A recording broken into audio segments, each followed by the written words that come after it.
Hey Dawson, I asked Harrison and a couple other guys this. Do you remember how often, especially your rookie season, you heard Sean McDermott use the phrase "trust the process" and almost what your reaction was every time the phrase was used? Yeah, I mean, definitely don't have like an exact number for you, but I mean, it was a good bit. It's just one of the, it's just one of the standards we have, trust in the process. The more you think about that phrase, it's all about the little things you do every day.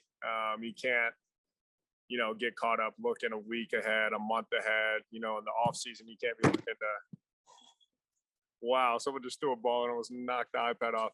Anyways, yeah, you can't be thinking like a month ahead because you got to focus on the little details today and just trust the little process that's going on a daily basis. To outsiders, I know this is before your time. When Sean first got here, I mean, it was almost like a joke, a punchline because it was used so often. How, in turn, do you embrace something that is hammered home so much here as you're getting hammered with balls over there? How, Yeah, how do sorry. you how do you embrace something that is thrown at you so often and could be looked at as almost cliche? Yeah, I mean, because it's mentioned so much, you could have a tendency to let it just go one ear out the other. But because we hear it so much, it's just kind of ingrained into us, and we start to understand what that means. So every time we hear it, it's got meaning to us. It's just a good little like recalibration. If you're thinking like, this week we can't be thinking about the Super Bowl. We got to be thinking about the little process things of today, what we want to accomplish in practice, getting through meetings with the right notes, the right details, and just stacking good days on top of each other. So when the big opportunities come on Sundays, we're there to make them because we made the little decisions right during the week. But yeah, it's just obviously it is mentioned a lot, but I think it means a lot to everyone in this building. Is Does he hammer it home and use it as frequently now as maybe he did a few years ago earlier in your career? No, because he doesn't have to. Now everyone that's been here knows what it means, and he's not saying it every day, but every now and then he'll mention it, and it's just kind of a good, bring you back to today, to the present, and being where you're at, doing the right things on a daily basis. But yeah, definitely much less than what it was my rookie year. Appreciate it, man. Thank you. Yeah, thanks, John. What's up, Dawson? What's up, Maglab? How are you? Good. How about you? Doing good. Hey, Martin Luther King Day is coming up in the next couple of weeks. So, what does Martin Luther King represent to you? Oh my gosh, just equality for everybody. It's such a important day to remember, and it can't be looked at as something that's only in the past. Like we're still working today to make diversity truly equal in America. So it's a day that everyone has to stop and think about what was done in the past for the civil rights that were going on at that time, and also today what everybody can be doing to further what Martin Luther King started. So it can't be looked at as, oh, cool, that was one day, if several years ago, but also has to be kind of taken into the day and into the present, and kind of needs to make you evaluate where you are on just social issues and social justice. Why do you think it's important to have role models like that in your life? We heard from Micah Hyde, and he said, someone like Martin Luther King, like I'm definitely going to teach my kids about him when they start to grow up. And I know you have younger brothers who are a minority. So why do you think it's good to have important role models like him around? Oh, it's crucial. Without them, a lot of people would be lost and they wouldn't know. They want to have a good figure to look at to try to aspire to be like. You can't just go along on a daily basis and just try to do what you feel is right. You got to try to emulate people that have done it right in the past, that have been consistently, just a good person. Much like Martin Luther King, you got to look at him and all that he accomplished, and having guys like that is yeah, especially for me and my little brothers too, my adopted little brothers. It's important that we educate them on what it was like, back then, and also Martin Luther King's dream and what he kind of envisions for now and for the future. So it's just important to always keep in the back of your mind, and role models like him are invaluable to everybody. Awesome. Thanks, Dawson. Thanks, Magdalene. Hey, Dawson. Yeah, real weird asking you a football question after something that's like so important. Thanks, Maddie. Took a little turn. Yeah, of course. But hey, we've talked this week about the signage in the building changing from playoff caliber to championship caliber. And that's been something that, has gotten brought up a couple different times. My question to you is, what do you think championship caliber means? It's just taking the next step. Playoff caliber is what we aspire for all year. And now that we've clinched the playoffs, the goal is to go win a world championship. So it's just every little detail has to be that much more important to you. You just have to be locked into everything. You can't skim over meetings. You can't, zone out during walkthroughs. This point of the year, nothing's guaranteed. Obviously, besides this last game we have coming up this weekend. So it's just taking the next step, making everything just a little bit more important to you, if that's even possible. Just everything has to be elevated. And I asked Josh this the other day, but we were talking about how sometimes it's not the best team that wins the Super Bowl. It's the team that gets the hottest at the right time that wins the Super Bowl.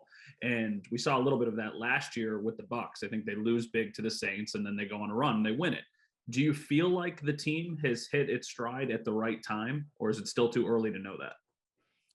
Yeah, I definitely think we have some positive momentum going. I think we're going to look back at that second half of the Tampa game as the spark that's kind of gotten us into this rhythm, because it was just kind of a flip that everyone saw, that we switched at that halftime of the Tampa game, and just we started rolling as an offense, just all around defense, special teams as well. Just there was kind of a flame that was lit underneath us, like, all right, it's go time to start stringing some good games together.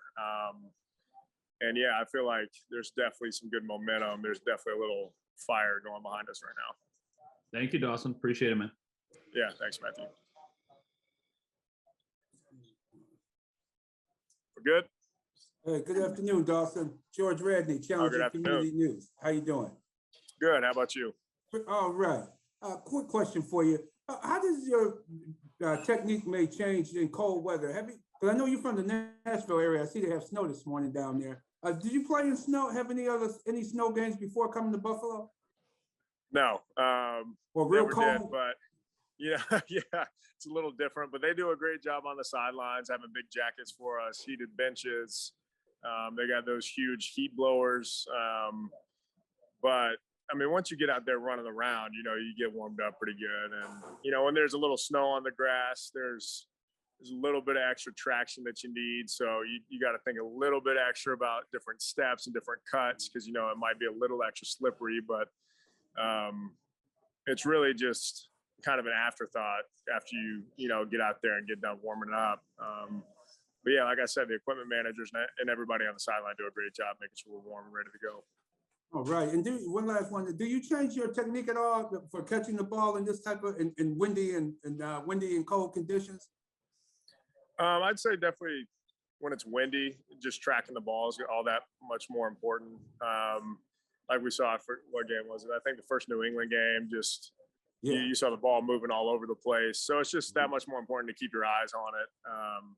Because, I think even one of the flags ripped off the flagpoles up top, and we saw, how it affected kicking the ball too. But it's just one of those things. You got to lock in your concentration a little bit more. All right. Thank you very much, and good luck on Sunday. For sure. Thanks, George.